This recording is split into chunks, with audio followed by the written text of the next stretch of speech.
Professor Anthony, can you hear me? Yes, sir, I can. Good afternoon. Good afternoon. Hold on a second, brother. We're working with Liberation Radio. So sometimes we have to do a little glitching, sound like CNN. This is the Wisdom Table. This is the Wisdom Table coming over James Weldon Johnson's radio station.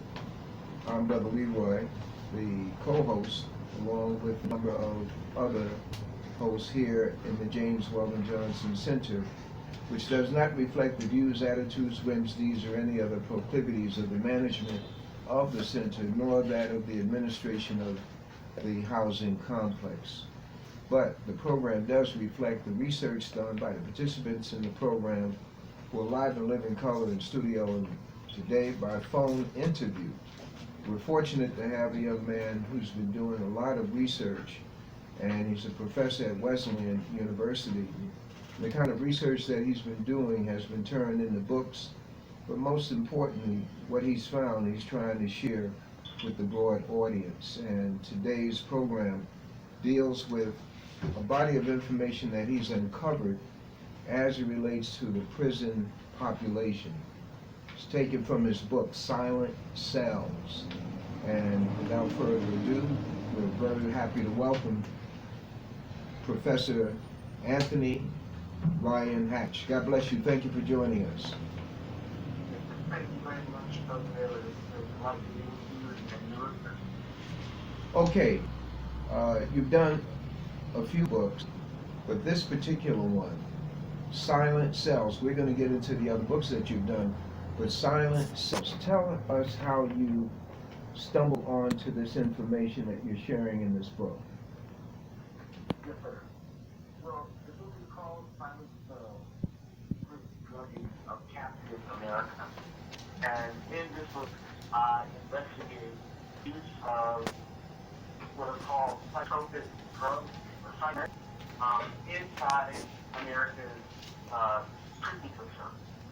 And in addition, I examine the use of these drugs in other institutions like foster care, like really like nursing homes, where people are in effect captive.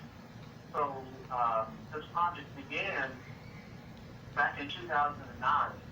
I had a brief fellowship at the Morehouse School of Medicine with a former mentor, Dr. Ronald Braithwaite, who has done a lot of work on health in the Black community for over many decades.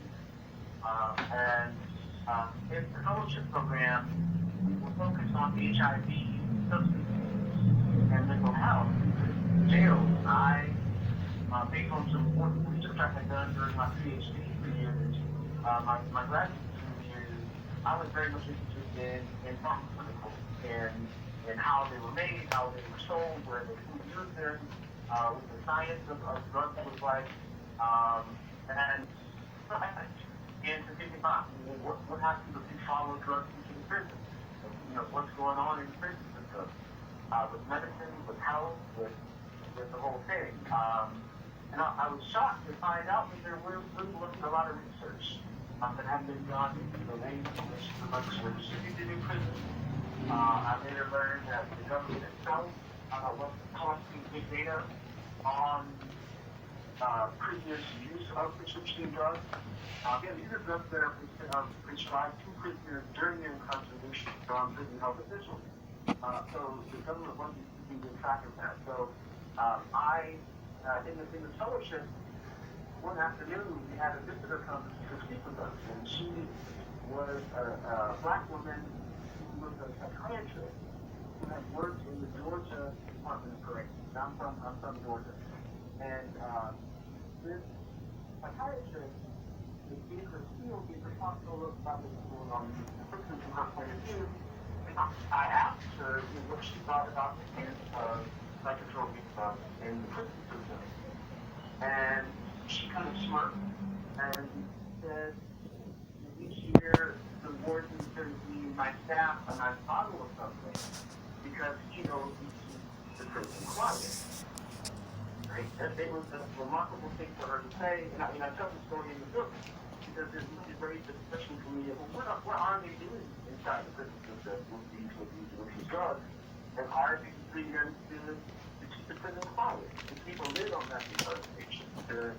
You actually coordinate and control prison. So that's what the genesis of the book project.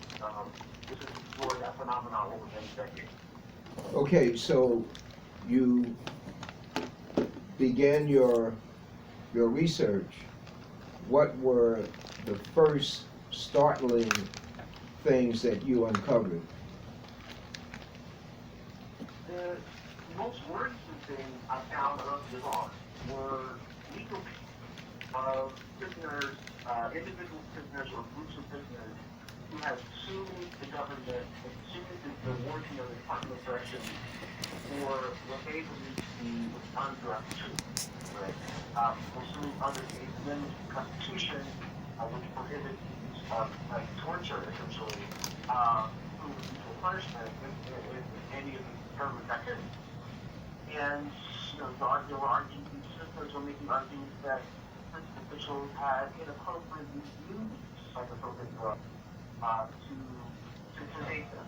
For example, there was a story in the early 1970s of a boys' school in Indiana called the Indiana Boys' School, and a group of boys were routinely injected with powerful sedatives, tranquilizers, to keep them down, to keep them the cause of the problem, uprising, organizing, resisting the fact that they're Christians. So there were dozens of cases like this over the years, and the more cases I saw in the legal system, I just began to wonder, well, why don't we have a science about this? Why haven't researchers looked at this question? What in the world is going on in there? And so there was those cases of clear abuse, or at least alleged that were concerning for me, kept me focused on trying to understand what was happening on a systematic and broad level across the country.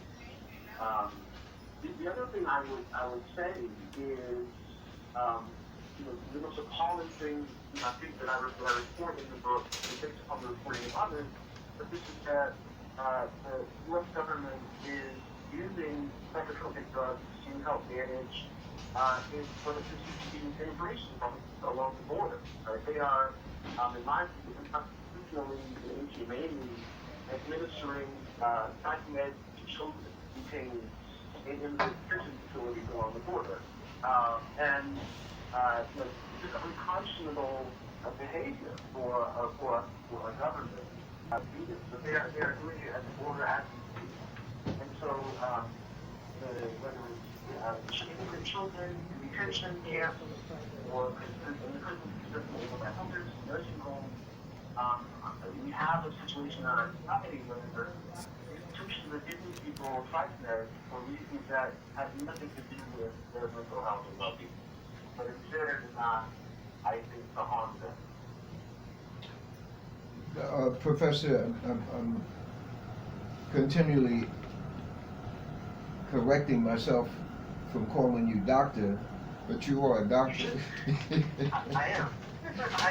I am a doctor. Yeah, you don't play behind it. I don't see no big PhD. I just know you as Professor Anthony Ryan Hatch, and so I'll be at ease calling you by your title. You just mentioned the border situation, and the border for the average black person. Speaking for myself, for somebody like me, I might say, well, it's immigrants and stuff, until I find out that a huge percentage of folks coming over the border are Africans, and they're being held out from coming over, as opposed to the wave of South American immigrants, etc. So therefore, when you talk about psychotropic drugs being given to the children and to the detainees, that's a red flag. So go into that piece, because I've not heard of that. I haven't read all the pieces, but I just haven't heard that as a centerpiece of objecting to the treatment of those people. So go into that use of psychotropic drugs on the immigrants at the border. Sure. there is a treatment center called the Shiloh Treatment Center in Manville, Texas. And according to an allegation in U.S. federal court, the officials there in this facility were administering nightmares to kids to keep them, under conditions of, say, overcrowding, of quarantine. They're keeping kids down. People that the Center for Investigative Reporting and Reveal, have followed the states, and they report one little girl who said that the official told her she was getting pregnant, right, and the drug made her feel different, and it gave her different drugs. The allegation is that the officials there used 17 different drugs on children there. But that situation, as you suggest, is not isolated from the U.S. government's use of these drugs in other contexts. For example, in the so-called war on terrorism, the government has been using psychedelics in a variety of different actions to engage in that war, right?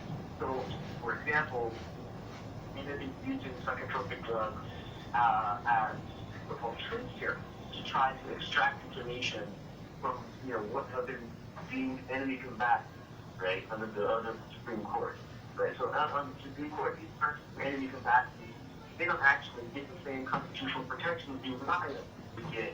And in that space outside of the law, the government is basically drugging them, trying to get information.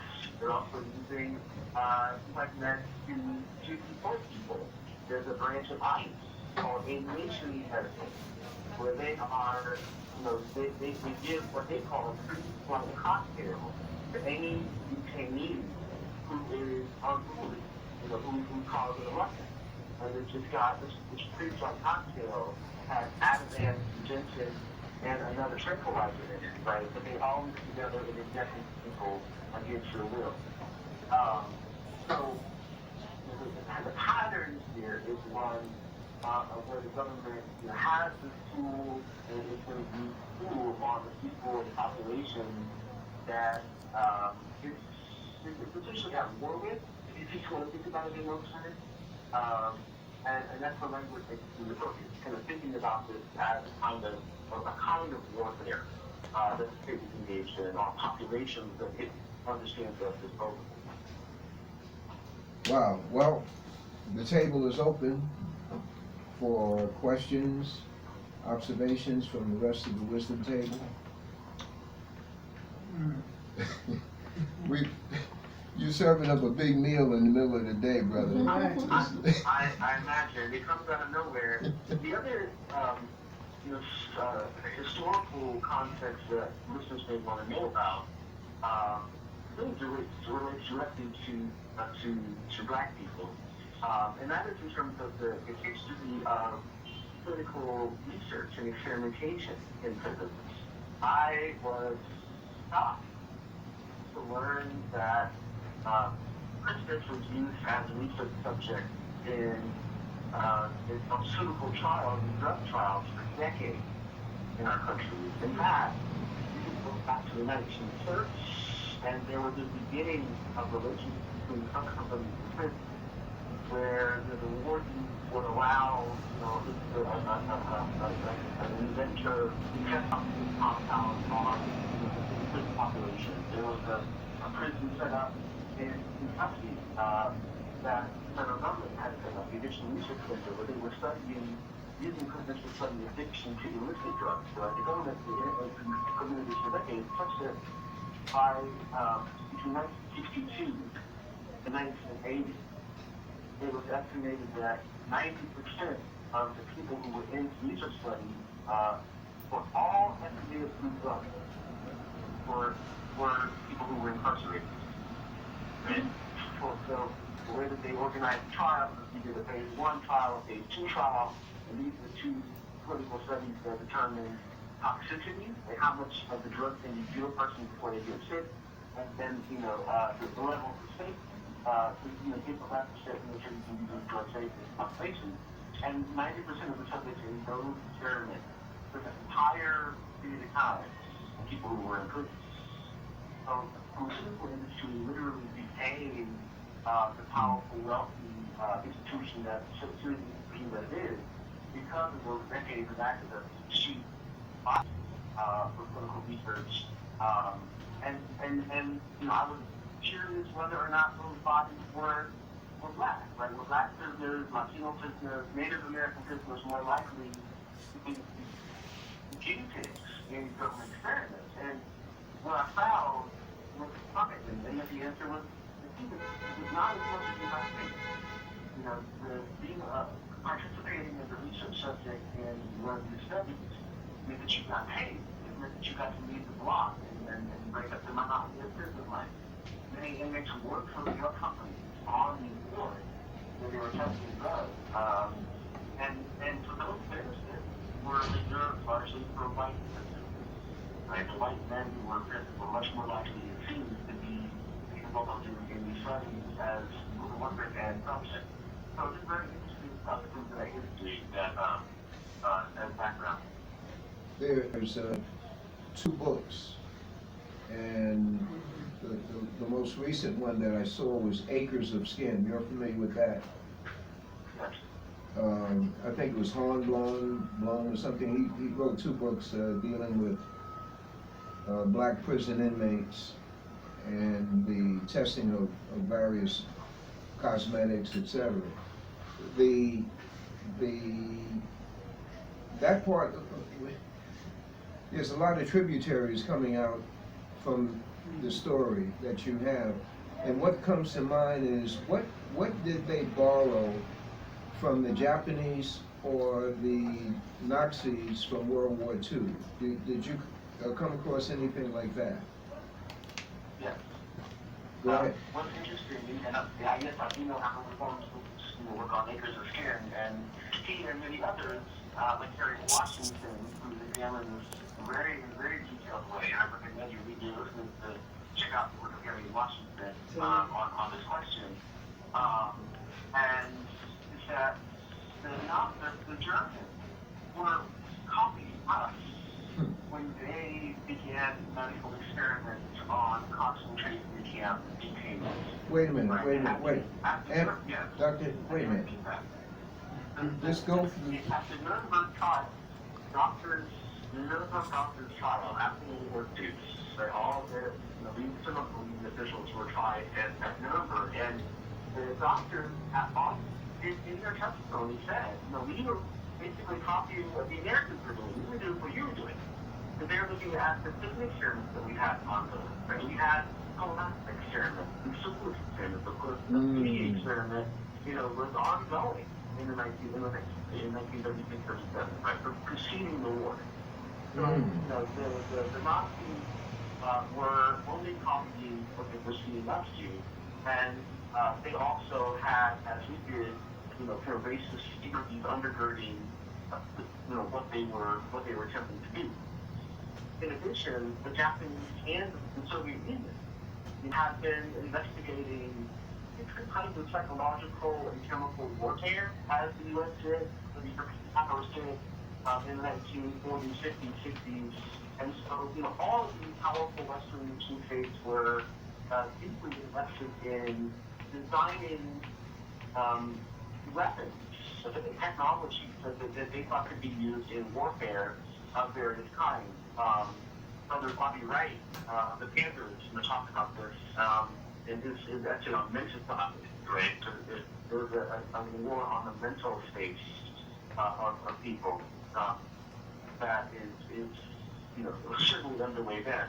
The Nazis were just following what we were doing. They were following us. Okay, we once again going around the table. Once again, you get this is like a meal in the middle of the day, and it's turkey, stuffing, and everything else. This is very, very good information, and it would apply to anyone who knows someone who's in jail or prison, and definitely those of us who have relatives in prison. So, do we have any other questions formulated?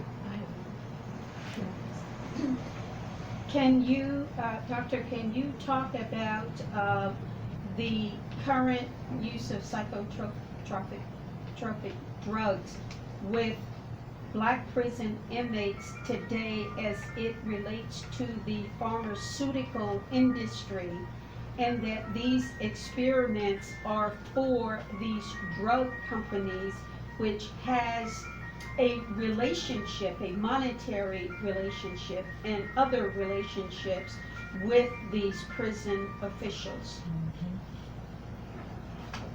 Yes, I can. And if I might repeat, I thought I heard the question asked, so did I get it right? That there is a relationship between pharmaceutical companies and prison, an economic relationship, a financial relationship, and I just the question, what is that relationship like, and how does black people fit into that economic puzzle as using these commodities? Is that right? Yes, exactly. Yes, sir. Yes. So again, another surprising thing that I uncovered the colonies in the book is looking at prison pharmacy. Right? The way we kind of got research, we got something that is by investigating what the prison pharmacy is like. I didn't actually know prison had pharmacy. So within the vast investigation, we got across contract monitor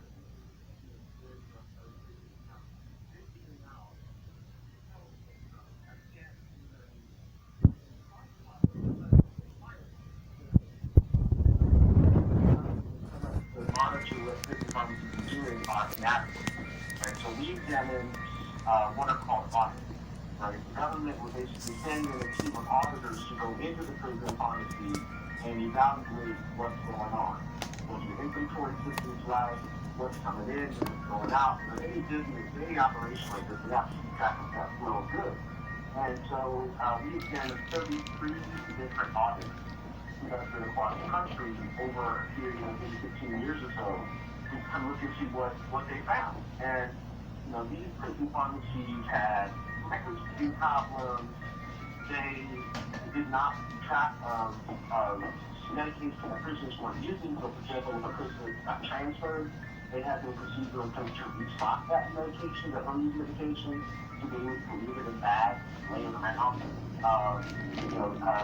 Cases of workers in the prison stealing drugs, which you don't hear about. Like in prison, officers often try to train them like the prisoners are engaging in drugs and they're trying to steal and black market these drugs.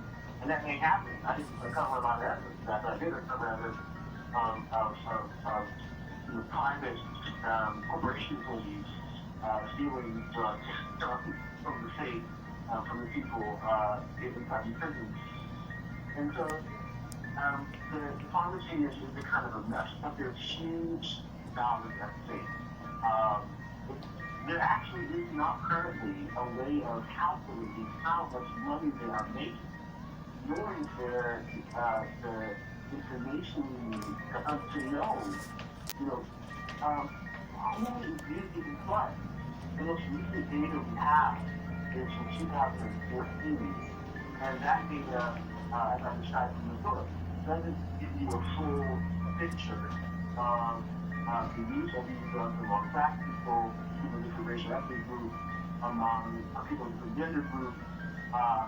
It's just it's almost as if they're reaching keep information somehow about these practices, which is what I argue in the book. So there's billions of dollars at stake, and it's not really about whether they're private systems or not, but that's not the issue. The issue is that there's a whole industry that are built around the prison. The entire economy is now reliant on the prison. There's many scholars who call them black scholars who look at this. Angela Davis, of course, Ruth Gilmore, and John Eaton have looked at this in rural areas. It's beautiful research and important information to talk about those economic relationships, because they are very much connected to why these institutions don't change. Mention those authors again. There at least three, but there are many. Angela Davis, which you heard work on prison economy and abolition. Ruth Gilmore, in her book, The Golden Gulag, examined this to great effect, and then John Eaton has also examined this more recently, and I recommend listening to check out their research. Wow. Questions from the table?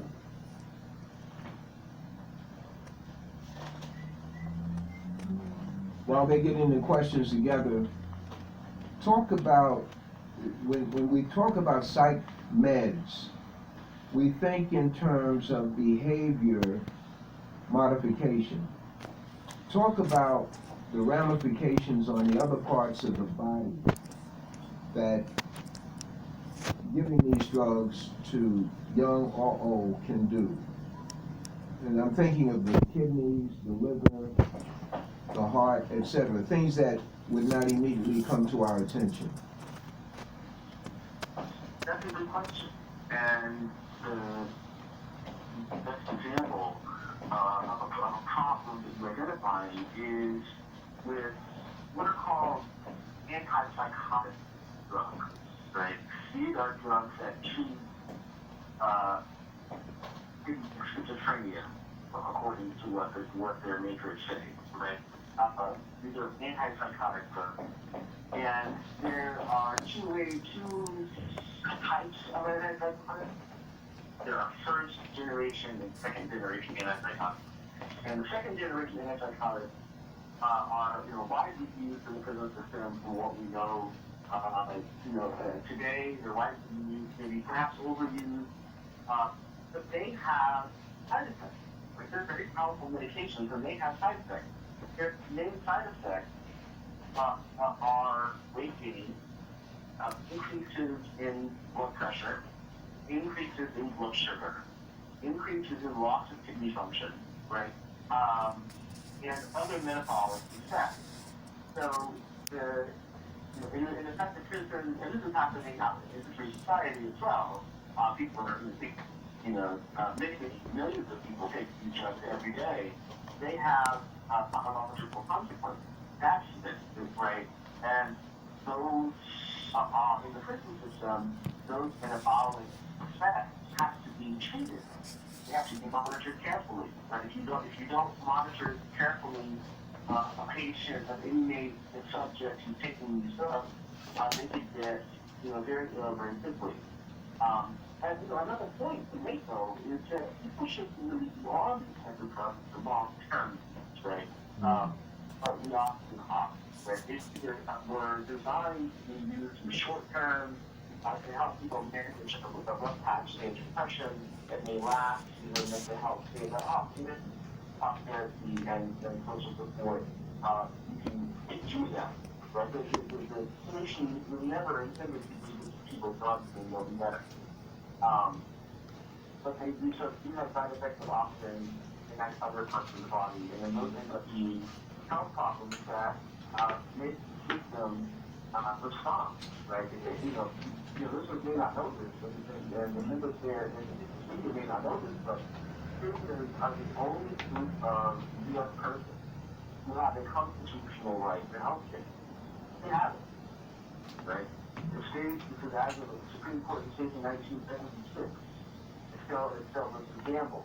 The government has to provide these people this, basic minimum health care, right? So as not to kill them. And the standard that the legal standard that they talk about is deliberate indifference, right? The government can't knowingly not care whether you die. They have to give you adequate care. So there has to be a healthcare system working in prison system to take care of the people. And so the few people look at what it's actually doing. Okay. Looking at your, Have to speak up.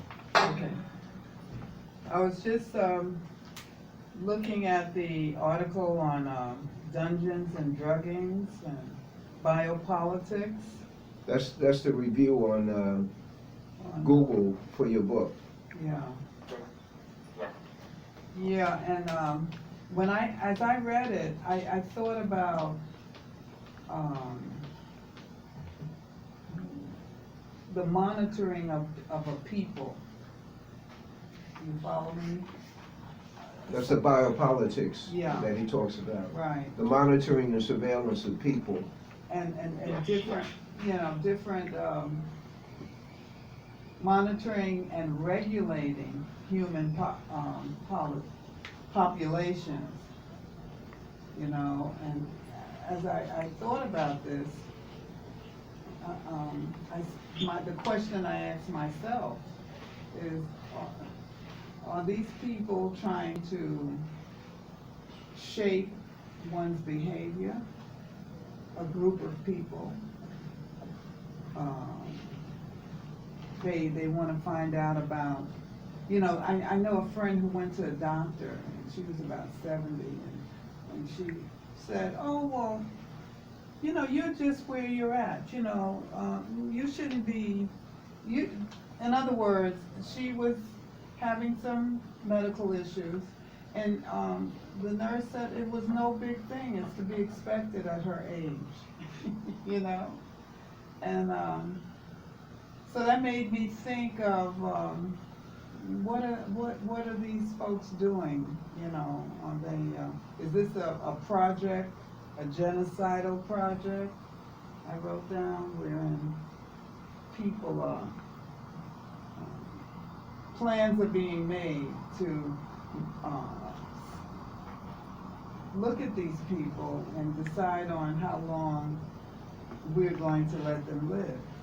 So, Do I make sense? form a question. Form a question. No, You got it? I absolutely heard what the sister's asking and the political question that you're making. And my answer to this is something I address directly in the book. And that is, I think that the state, in coordination and conspiracy with private corporations, are engaging in a kind of spirit murder of people. And spirit murder is not my term, the term of Professor Patricia Williams, professor of law at Columbia University, and Professor Williams uses this term spirit murder to describe the active disregard for people whose lives depend on regard, right? And if you don't care, and if you don't value the body that you're governing, that you're surveilling, then you are going to kill it. And then there's an additional perversity, an additional violence that's done because through dying, the body becomes toxic, right? And it's through killing you. So if I kill you quickly, your body is no longer useful. You're capital. But if I kill you slowly, right, we can extract as much profit out of you as possible. And I think that happens in the case of recycling. I found the exact same thing in my earlier research on metabolic syndrome, the diabetes, the heart disease. So the longer they kill you off, the more profitable you become. And so this is it is not necessarily a genocide, but it is a kind of gentle killing. It's death money, right? It's the consequence of a society organized around killing and murder. And that's a broad way of interpreting it. But when you look at the historical record, you look at the evidence, it's pretty compelling. The compelling interpretation of what the state and capital are doing in the situation.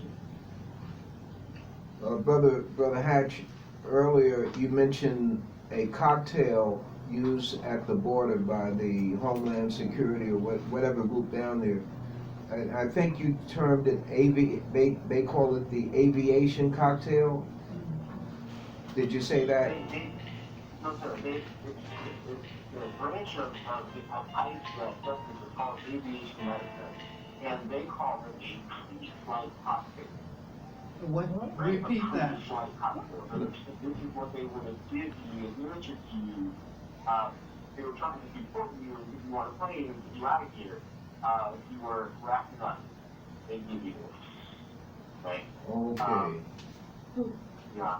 The other, for the veterans and for the active duty soldiers out there, right, this is something that they recognize, right? Another historical point, another sociological point to make is about the use of drugs in the military. right? After the invasion of Iraq and Afghanistan in the early 2000s, the U.S. government started shipping cyclists out into live wardrobe for soldiers to use while they're out there killing ground people.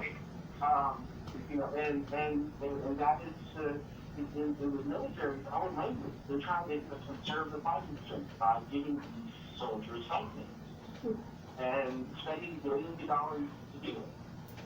I make the point in the book that the only way to really prove this, but I make the claim, and I think it's a big claim, that the U.S. government and all of its institutions, both universities, the states, Medicare, Medicaid, VA, you know, the prison system is the single largest purchaser of psychotropic drugs in the world by far. Mm. So, you know, what does that mean for us?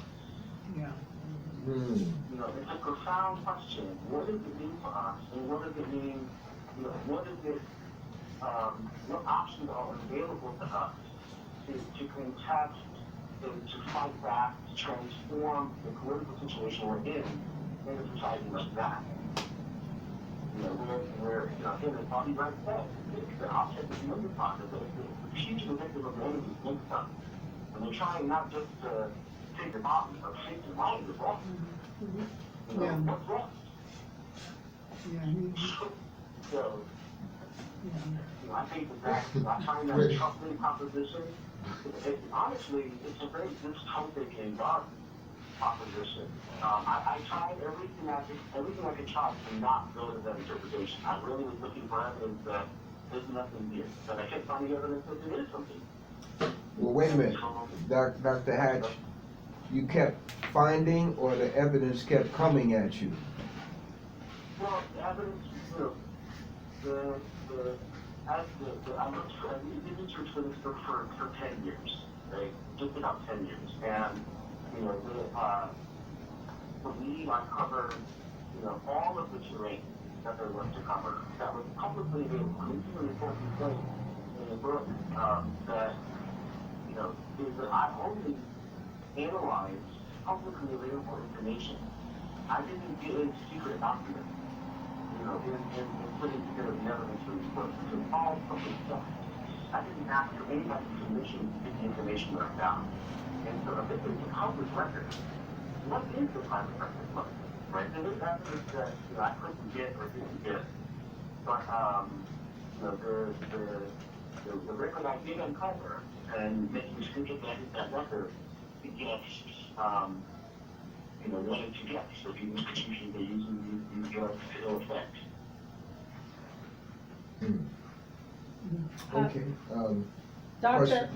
Doctor, I know you have been reluctant to characterize this as genocide, but in a sense, it really is when you look at the historical pattern of the government in terms of experimentation on blacks, whether it was the Tuskegee Institute, whether it was during World War II, the government experimenting on black soldiers as to the effect of mustard gas, and one could go on and on. So when one looks at the net impact of mind alteration, behavior modification that lingers after the person has been released from incarceration, you have a societal impact that poses a great deal of concern and perhaps even danger, not only to the person but to the community, in terms of that person's inability to cope in that environment. So in that sense, isn't it deliberate, and isn't it part of, not to sound conspiratorial, part of the ongoing government, the deep state's agenda of the demise of black people in this country, in particular the prison population that starts at from birth to cradle in terms of young black men. I hope that's not too convoluted. No, it's not convoluted. And I had a similar thought to you, that what we are witnessing is not only one of the most risky and dangerous experiments of the 20th, 21st century, but what happens when you get millions and millions of people mind-altering, drugs that permanently transform the brain. Right? The miraculous thing is that the people who receive drugs, the people who regulate these drugs in the FDA, they don't actually know exactly what the drugs do to the brain. They do not know how they work. Yet, they are distributed all over society, right? In school, for example, right? I mean, we could look across the board.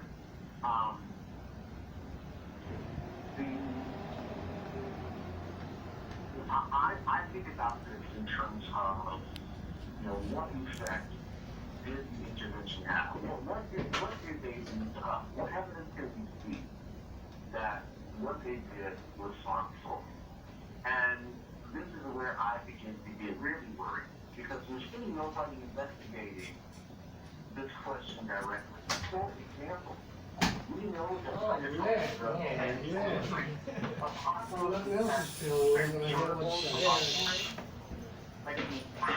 did those affect the immune generationally, right? That's an important question, because that is absolutely linked to a kind of program of extermination, right?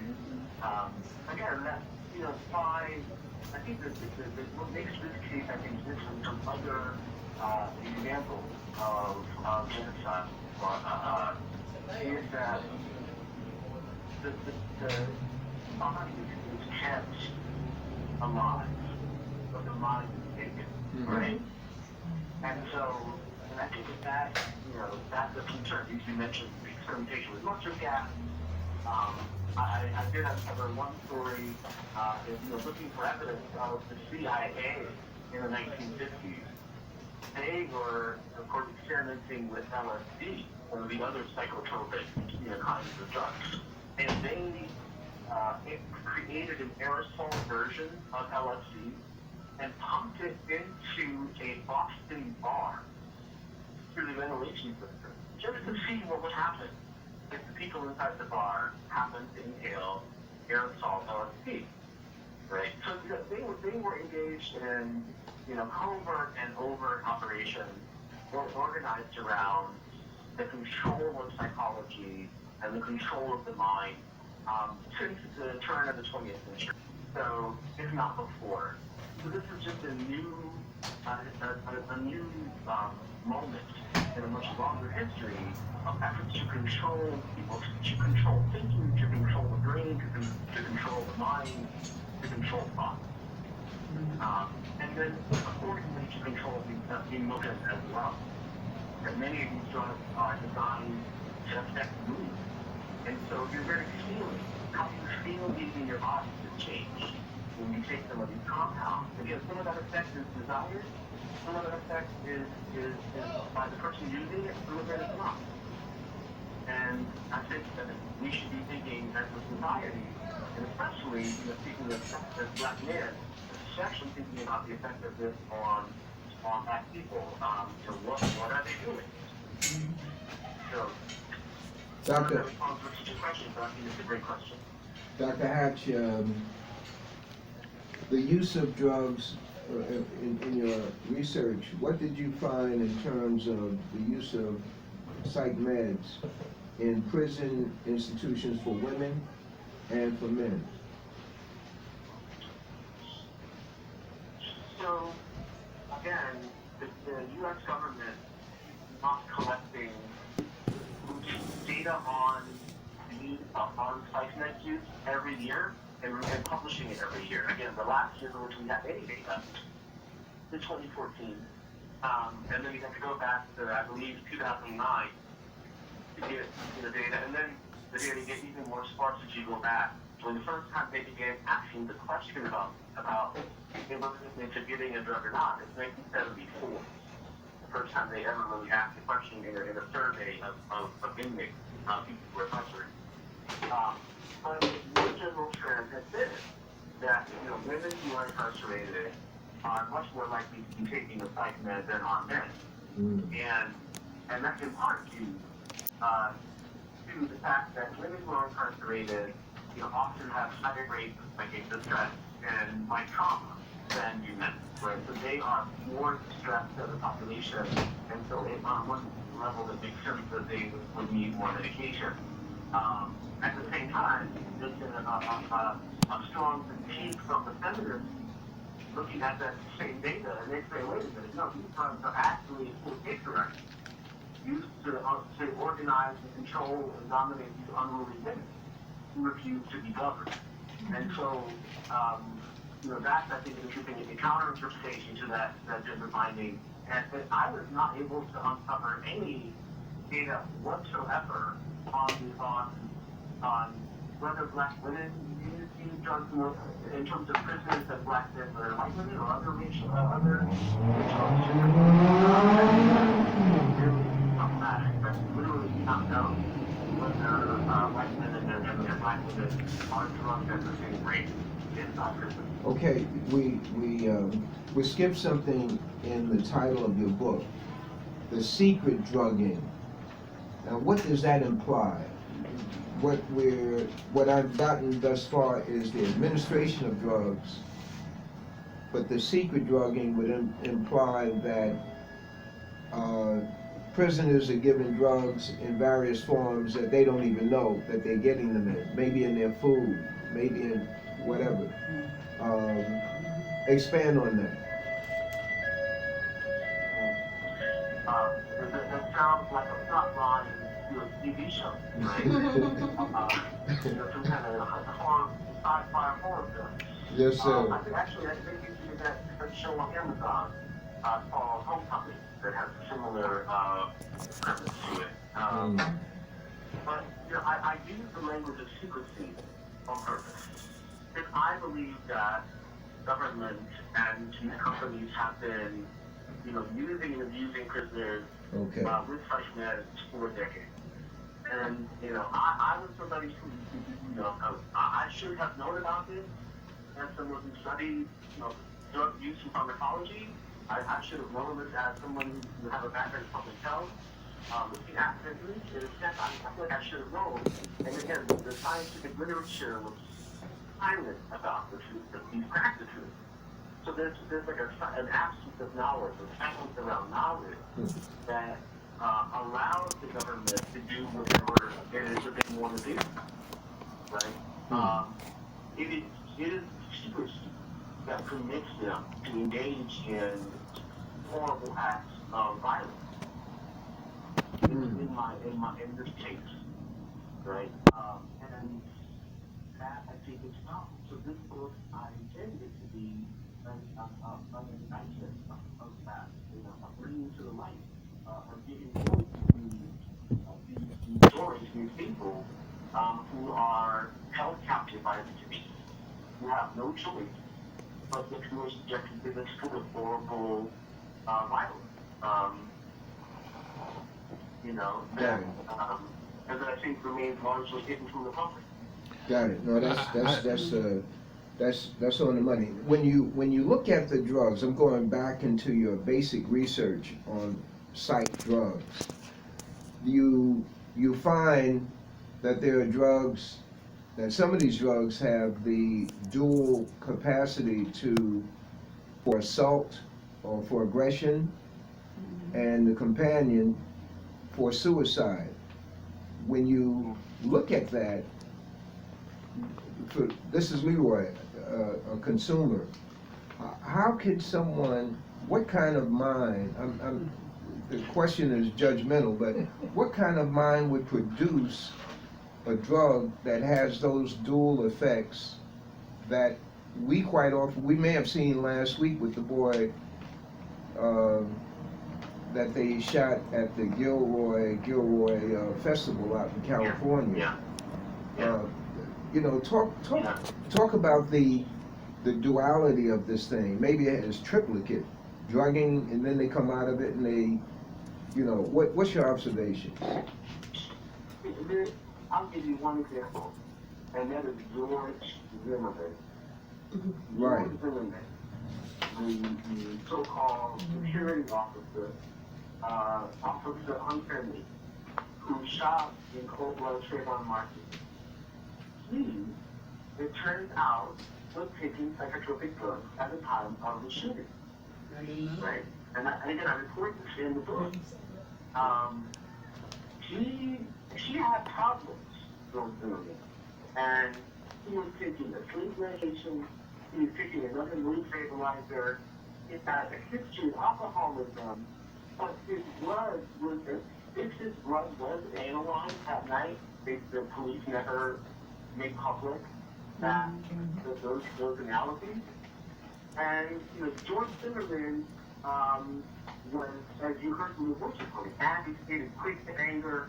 These were side effects of the drugs he was taking, in part, right? So in that situation, you have this, you know, very racist man thinking he is going to regulate on anybody who may be, and then these drugs add this other dimension that transforms the situation into a murderous one.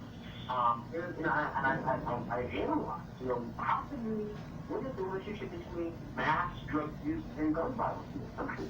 You know, as I looked at the cases of mass shootings, a lot of these folks were reportedly taking ice meds at the time of the shooting, right? So, proving that these drugs cause people to engage in that kind of violence is scientifically impossible.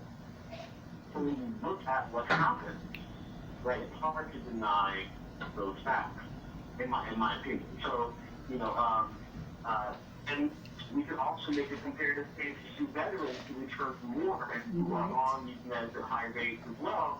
You know, they have an abominable, abysmal suicide rate right now. It's something like a veteran, returning veteran, you know, still in the hospital every like 20 minutes in this country or something, right? And of course, you know, since we became all volunteer force, the military has gotten more brown, more black, more working class, more poor, more uneducated than it ever was. And so, you know, that has a disproportionate impact as well. So, these drugs have been linked to suicidality and to the cognitive violence as well among veterans.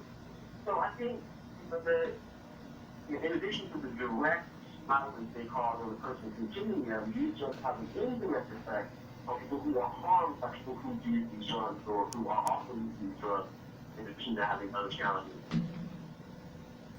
Okay.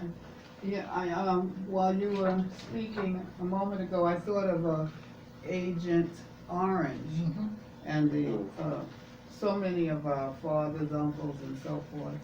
I mean, we know of people who that drug or whatever it was that was sprayed on plant life and where was that, in Vietnam?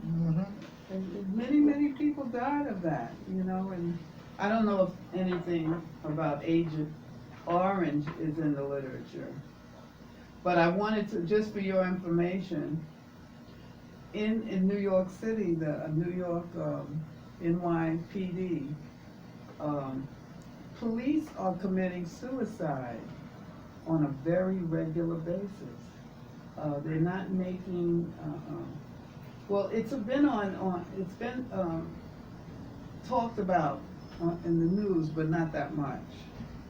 But, you know, I sort of wonder what is going on, one after the other. Have you all heard of the police committing suicide? It's seven of them. 7 or 8 now, I think. Yeah. Also, to add to that, there was a recent report that police officers in France are killing themselves at an alarming rate, to the point that the government has been forced to take notice. Now, one doesn't know what that is about, but certainly it is part and parcel of what the previous speaker mentioned. The discussion here, if you, did you hear it, Doc? I heard a little bit of it. Could you please repeat a little bit? There are suicides by New York City police. Thus far, 7 this year, and one of our other members of the Wisdom Table has pointed out that she became aware that in France, French policemen are killing themselves at such a rate that it's the national government is now taking a close look at it. Has that been anything might have happened to see? My comment is in conversation with comments that have already been made, is that we have long known that the society in which we live has a profound impact on us, on how we feel, on our outlook, on our lifespan, on our body, right? And this particular moment in our history as a species is really pressing on us, right? From climate transformation and environmental destruction, toxification, to extraordinary, unprecedented wealth inequality, political corruption, and just a virulent white supremacy that is pivoting around the world. Those social conditions are traumatizing for everybody. Right.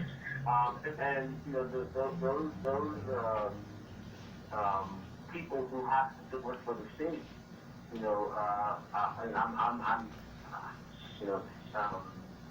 I think that maybe policing people has a particularly, negative effect on your health. Yeah. Having to be the slave catcher, the police guard, the prison guard, that's really hard stressful work on these people, right? So so we live in a society that forces some of us to govern others. Right? That's not a national thing of affairs for us. It doesn't have to be that, but we have it that way. And I think that is, you could find evidence of that traumatization all over the world. You see it in migrants, you see it here in the U.S., you see it in continental Africa, you see it all over the place. Dr. Hatch, as we wind up, we have just going around the table again. Question? I just, for another bit of information, and I had mentioned this to the Wisdom Table once, that in the prison where Dr. Bill Cosby is incarcerated, the talk is that there's something wrong with the food there.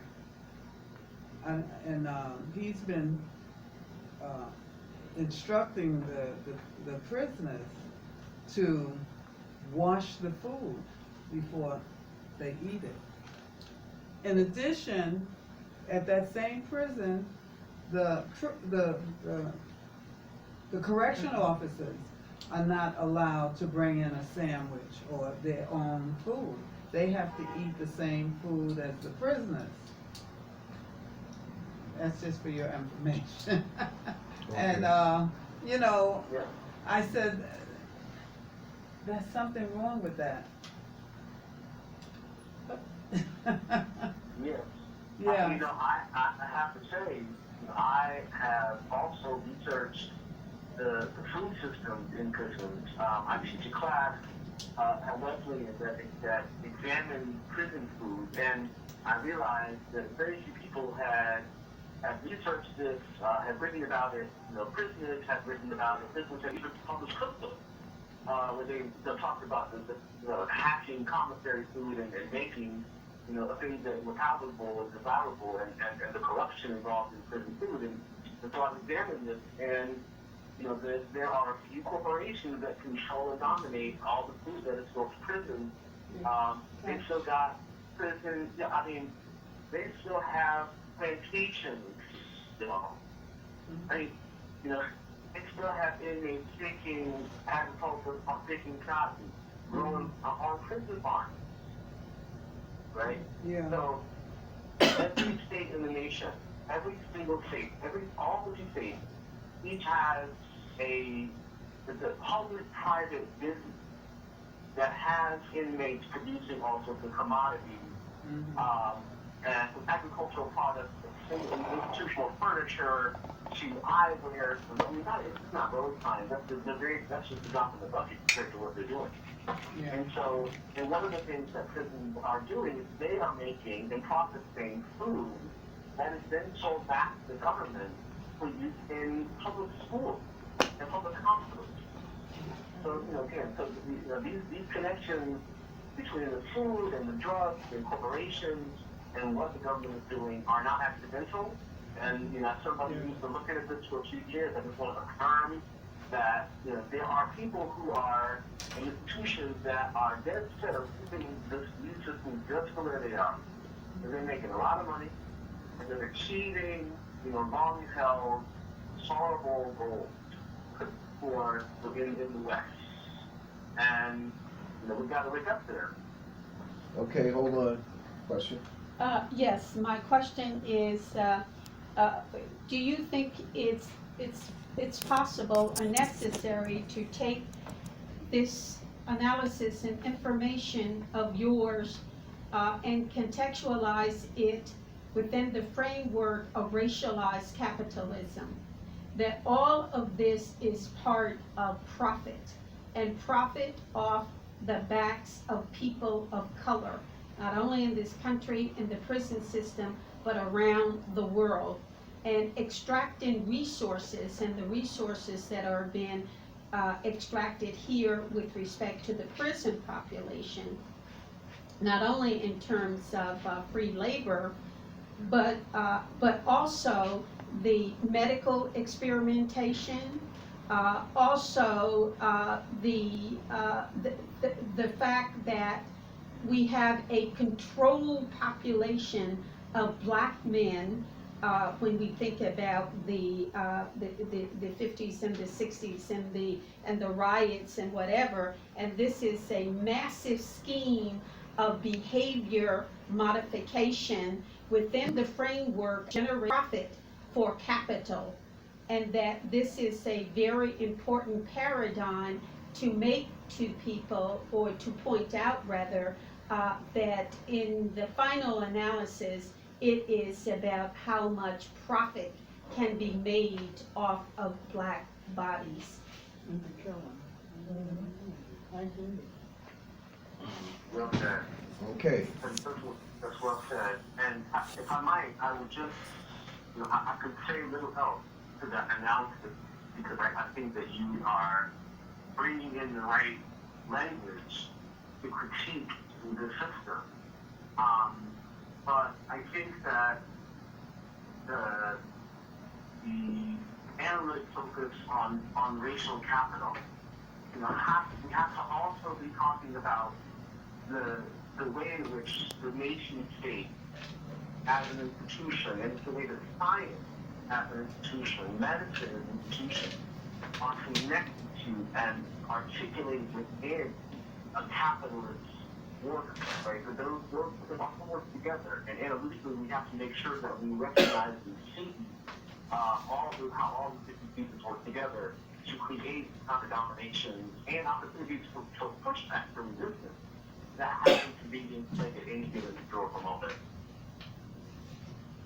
Dr. Hatch, this is the last question, and this relates to the statement, the dumbing down of America, which a young lady up in New England has shared with us, Charlotte Isabite, or Isabit, Charlotte, the dumbing down of America. When you look at the infusion of Ritalin into the school system, starting first with the blacks, I guess it started first with us and then spread out, that this has, in combination with the prison system, this has some kind of impact on the thinking, the critical analysis, or the thinking ability of the person taking these drugs. What is your observation in regards to that?